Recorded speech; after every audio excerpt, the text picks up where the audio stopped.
Magandang araw sa atin lahat. Mga kababayan, ibinulgar po ni Atty. Vic Rodriguez ang ambisyon, planong gawin, or ito ba ang nakitang solusyon ni Marcos Jr. sa gitna ng kahirapan, kawalan ng trabaho, talamak na krimen at droga, at syempre, pagtaas ng inflation ng ating bansa.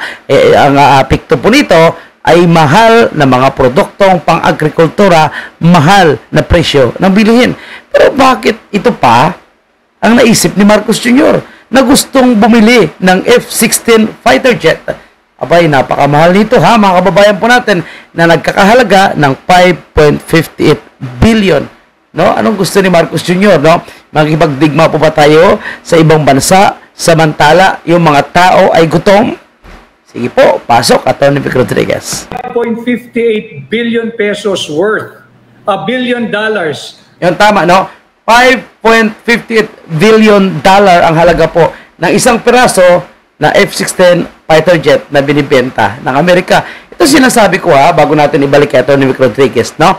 Mga kababayan, na yung Amerika, hindi po yan makikipagpatayan sa kalaban ng Pilipinas, no? Para tayo proteksyonan. Yung mga yan, sasabihin lang na nandito kami sa likod nyo, babakapan namin kayo, poproteksyonan namin kayo.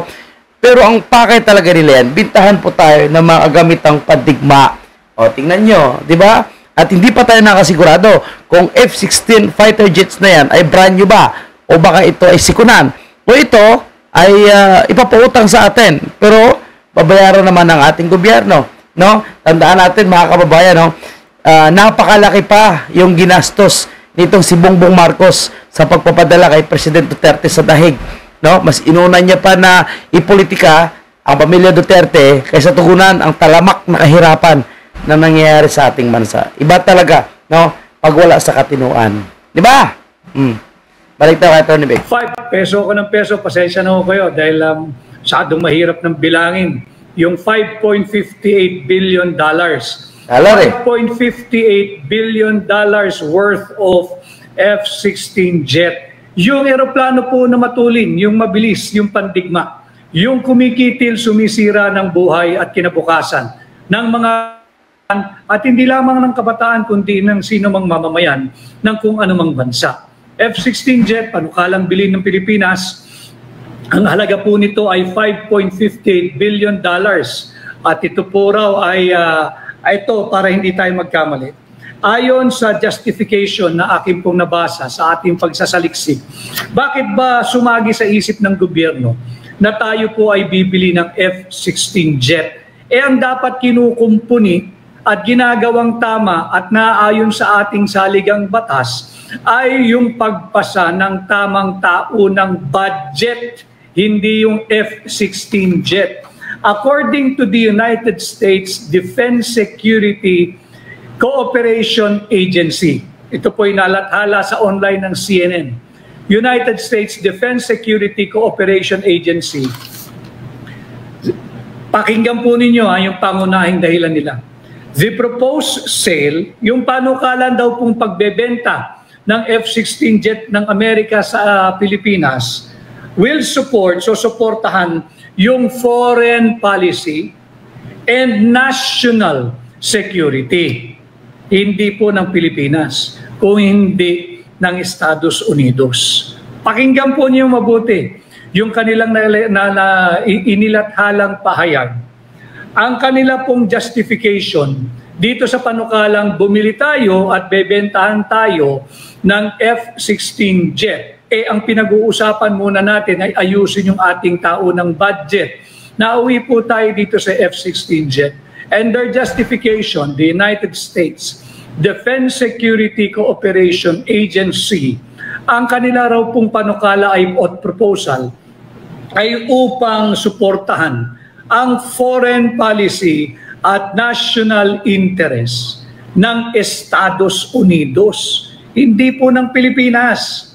Malinaw po yan, wala pwede magsabing fake news yan, malinaw. Sa English pa, para wala po tayong pagkukulang. The proposed sale will support the foreign policy and national security of the United States. Unang-unang justification nila yan. Pangalawa na lang po yung Pilipinas. Pakinggan po ninyo. How do how will it support the foreign policy and national security of the United States? Ang sabi po nila, by helping improve the security of a strategic partner that continues to be an important force for political stability, peace. Anong peace? Gagawin, no, mga kababayan po natin, no, ninegosyohan po tayo, bibentahan po tayo, pero yung kanilang main purpose, no, ay para palakasin yung kanilang mga kaalyado ng mga bansa. Hindi para tayo ay magkaroon ng sarili nating protection, kundi sila ay mapoproteksyonan. Grabe, no?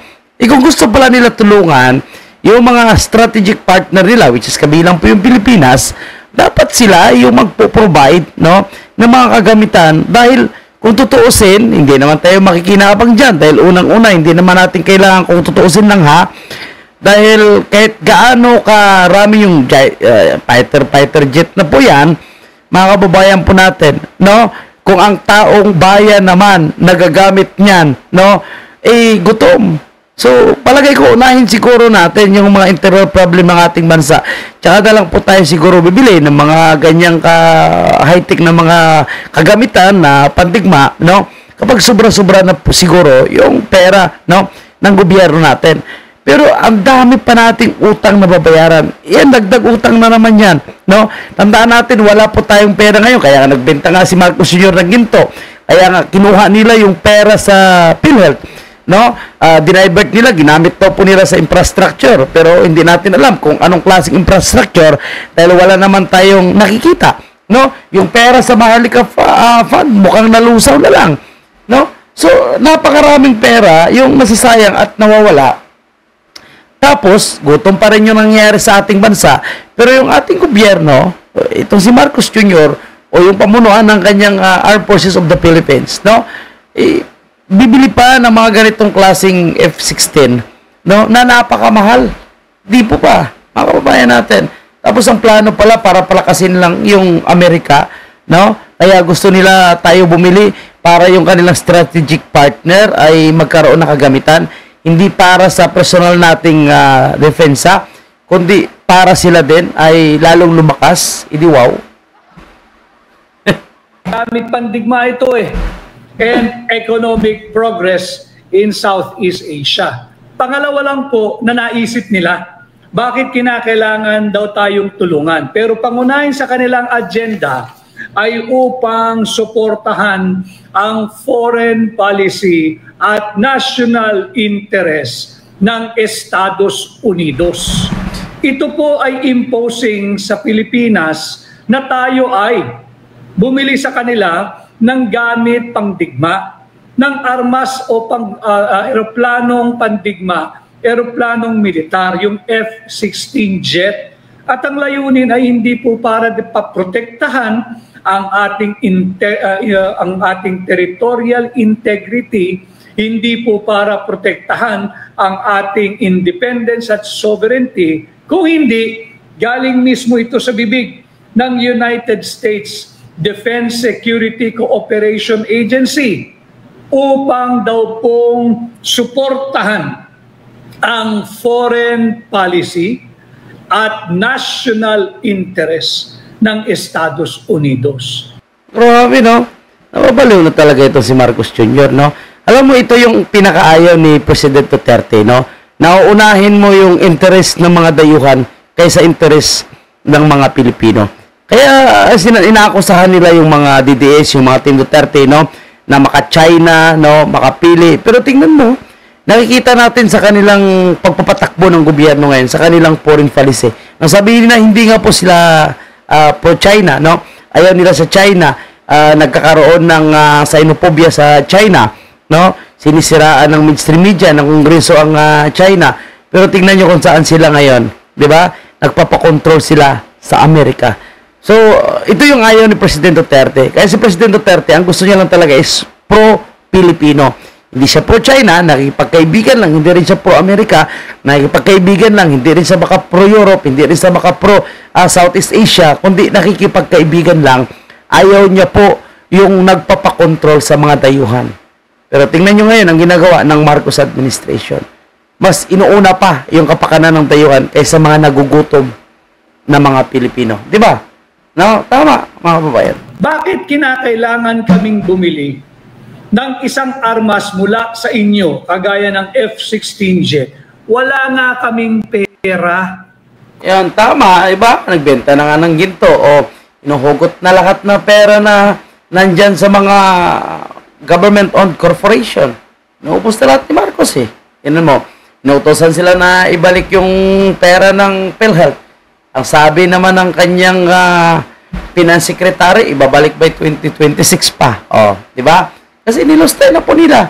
Tapos puro sila lustay. Wala naman mga magandang proyekto, no, na ginagawa sa ating bansa, no? Papakita lang ng konting repair, konting kalsada, tapos na. Pero kung titingnan natin, hindi naman talaga enough, no? Sa pera na nakalaan na budget. Tapos, ang AFA modernization, binawasan nila. So, kung walang pera yung Armed Forces of the Philippines, dahil binawasan nila, kung hindi ako nagkamali, is 10 billion, saan sila kukuha ng $5.58 billion para ibili nitong F-16 jet fighters na ito? Utang. Kasi uutang daw po sila, I think, ng 735 million na naman. Bago na naman. Kulang nga ang Pilipinas sa pananalapi. Tama. Ang dapat po na pinag-uusapan, kasi sasabihin na naman, hindi, it will be to boost our territorial defense. Kain din sa kanila. And to protect our sovereignty. Huwag po tayong magpapabudol doon. Tama. Kung gusto nilang pag-usapan ng sovereignty o soberanya, pinamigay nga ho natin eh. Hindi pala natin sila. Binigay nga nila eh. Yung isang mamamayang Pilipino na ang pangalan ay Rodrigo sa kamay ng mga naglalaway na banyaga diyan sa ICC. So ano yung sovereignty? Yung sarili mo ngang mamamayan, yung kapwa mo lang naman Pilipino, ibinigay mo bilang handog sa kamay ng naglalaway na banyaga sa ICC. Anong soberanya? Bakit tayo kinakailangan bumili ng gamit o armas pandigma? Hindi nga natin mapakain ng murang bigas yung ating mga mamamayan. O yun, tama, no? Wala na nga po maipakain ito si Marcos Jr. Umaangal na yung mga mahihirap, no? Na tumaas na yung bilang ng mga nagugutom. Pero putang ina, unahin niya pa yung gamit panggera. Tapos gusto pa nila makisawsaw dyan sa issue ng China at Taiwan. Diba? So, tapos ang papalusot ditong si Brown yan daw po ay isang paghahanda lang po para mailikas ang mga kababayan nating OFW. Tangina yan, hindi naman trabaho ng Armed Forces yan yung ilikas yung mga OFW. Otherwise, kung humingi ng tulong yung embahada po natin. Diba? No? Pero hindi na pwede, padala mo yung military doon, ilikas mo yung mga natin, yung mga OFW, di sabihin, nakisawsaw tayo sa gira. And mukhang yan ang gustong gawin ni Brownie ngayon. And sabihin ng spokesperson nila, no, na itong si buang-buang Claire Castro, no, na hindi daw po dapat mababahala yung mga Pilipino dahil ito ay paghahanda pa lamang. Pero paghahanda, bakit ka maghahanda sa away ng China at ng Taiwan, no? Kung ayaw mo naman makisawsaw, hindi mo naman away yung makisawsaw ka dyan. At trabaho po ng DFA, no? Kung sakali magkaroon ng problema ang mga OFW, sila ang gagawa ng mga plano kung paano po i-rescue ang mga kababayan nating OFW, no? Tsaka na lang tutulong itong mga sundaluhan po natin kapag kinakailangan. So ano ngayon ang plano ng US? Bakit binibintahan po tayo, no? At bakit ano yung naiisip ni Marcos Jr., ano yung naiisip ng kanyang mga advisor na kailangan natin bumili ng mga F-16 jet fighters na ito samantala nagugutom pa po yung ating bansa. At pasalamat na lang tayo, no? May Attorney Vic Rodriguez na handang pag-usapan ito, walang takot na binubulgar ito para maging aware po yung bawat Pilipino kung ano yung plano nitong Marcos administration. Buong tapang, no? Sinisiwalat ang kanilang mga hindi magandang planong gawin sa ating bansa. At additional na paglustay na naman ang pera ng taong bayan. Ang tanong dito, may porsyento ba si Brownie? Kasi mukhang siya yung nagpupush, no? Na bibilhin ito. Si Gibo, may porsyento ba dito sa Amerika?